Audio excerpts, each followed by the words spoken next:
Hello दोस्तों, नमस्कार साथियों। आज की वीडियो हम बात करने वाले हैं एनजीआर ट्रांसफार्मर जनरेटर अल्टरनेटर में एक इम्पॉर्टेंट एक डिवाइस एक सिस्टम है जिसका हम यूज करते हैं उसकी प्रोटेक्शन के लिए। तो चलिए आज इसके बारे में जानते हैं। एनजीआर पूरा नाम इसका होता है न्यूट्रल ग्राउंड रेजिस्टेंस। इसका यूज क्यों करते हैं, इसके फ़ायदे क्या हैं और देखने में ये कैसा होता है ये भी मैं आपको दिखाऊंगा। चलिए शुरू करते हैं। इसकी वर्किंग क्या है, आखिर क्यों लगाते हैं, कोई इसका फ़ायदा क्या है इसका लगाने का, उनके बारे में सब जानते हैं। इंटरव्यू में भी अक्सर इस क्वेश्चन को दोहरा लिया जाता है कि एनजीआर क्या है, इसका काम क्या है, एनजीटी क्या है, उसका काम क्या है। इन सब के बारे में देखिए। एनजीआर होता है न्यूट्रल ग्राउंड रेजिस्टेंस, जबकि अभी मैंने एक टर्म बोली एनजीटी, उसका मतलब होता है न्यूट्रल ग्राउंड ट्रांसफार्मर। उसमें एक ट्रांसफार्मर का यूज कर लेते हैं, लेकिन इसको एनजीटी को हम छोटे इक्विपमेंट जिसका रेजिस्टेंस जिसका वोल्टेज कम होता है वहाँ पर यूज़ कर लेते हैं। हाई वैल्यू के लिए हम एनजीआर का यूज करते हैं, हाई रेजिस्टेंस का यूज करते हैं।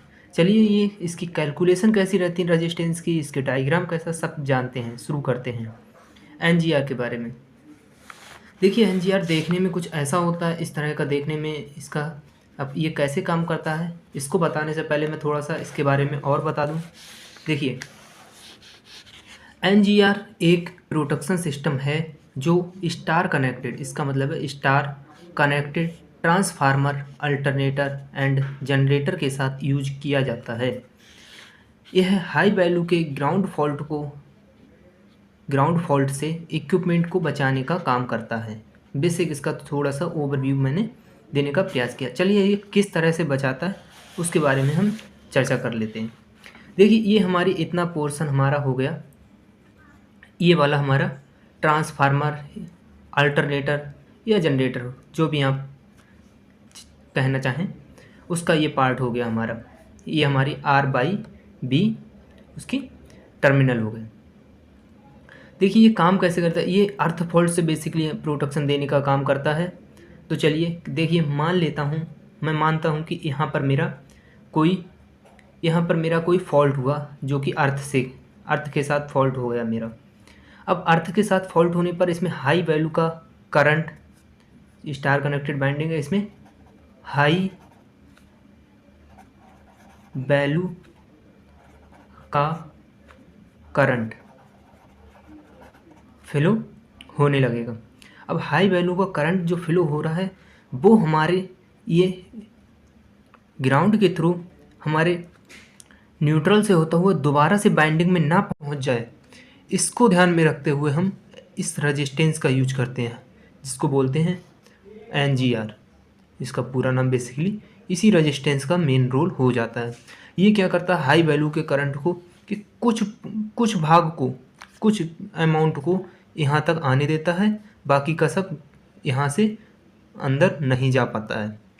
देखिए मान लिया इसकी कैलकुलेशन कैसे की जाती है उसको भी मैं बताने वाला हूँ।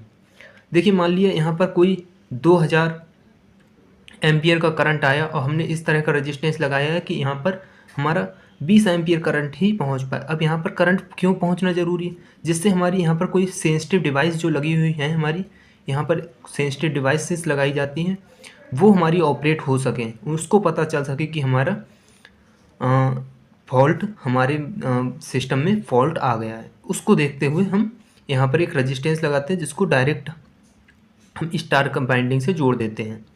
चलिए अब इसकी कैलकुलेशन के बारे में जान लेते हैं कि आखिर ये रेजिस्टेंस कितने ओम तक का लगाया जाता है। तो चलिए बेसिकली इस रेजिस्टेंस को कैलकुलेशन के लिए कोई विशेष रूल नहीं। ओम का नियम जो होता है हमारा, ओम का नियम,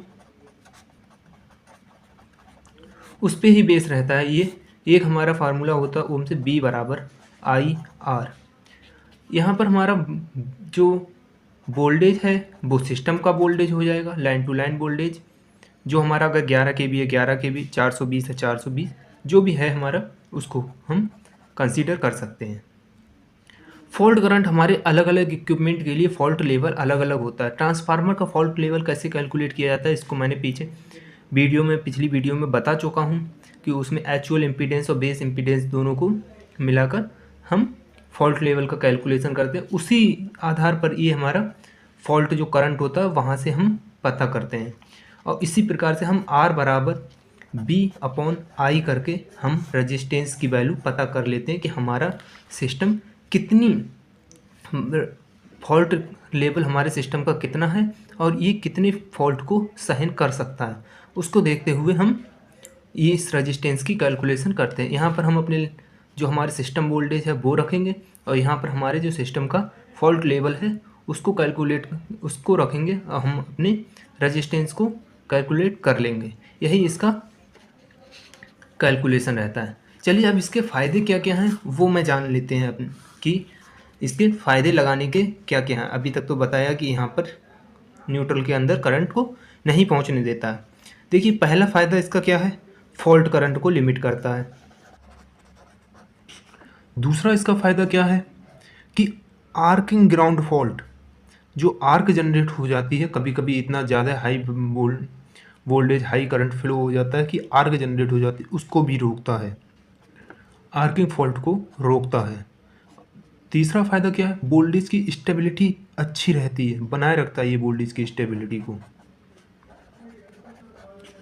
चौथा इसका फ़ायदा क्या है कि फॉल्ट डिटेक्ट करने में भी मदद करता है। ये फॉल्ट डिटेक्ट और फॉल्ट रिपेयर में भी मदद करता है, ईजिली पॉसिबल हो जाता है। और इक्विपमेंट की जिससे के साथ ये लगी होती है उसकी प्रोटेक्शन देता है।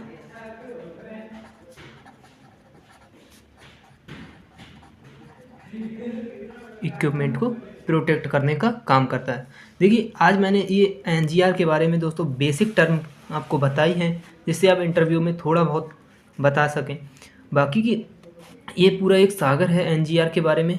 ये इसके बारे में पूरा एक चैप्टर आप कमेंट कीजिएगा, डिस्क्रिप्शन में मैं लिंक भी दूंगा जो फॉल्ट करंट के बारे में मैंने पीछे वीडियो बनाई उसकी।